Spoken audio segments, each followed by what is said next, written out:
Guys বড় মাছ ধরতে আসি, একটা পুঁটি মাছ পাইছে দুটুকু।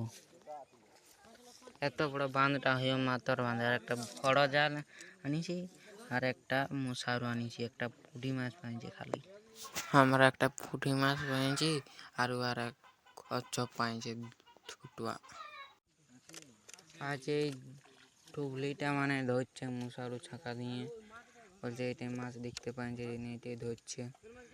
আর বড় মাছ ধরতে যাই, ছোট মাছ ধরছে, মানে লুলিগুলো আর ইহাগুলো ধরছে। মানে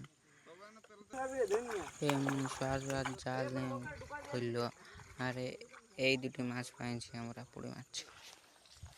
ইয়ারা মজা করতে আসিছে, মাছ ধরতে আসেই নি সালা। হ্যাঁ চ এবার ঘর দিকে যাবো। এরপর গাইজ আমরা ঘর যাচ্ছি। মাছ ধরা কমপ্লিট, আজ মাছ পাইনি আমরা। কচ্ছপ ধরার প্ল্যানে মানে আসিস, কচ্ছপ ধরতে পারলিনি আমরা। পুঁটি মাছ পাইছি কম, বললে নিয়ে সবাই ছুটলু। ব্লগটা এন করছি ব্লগটা।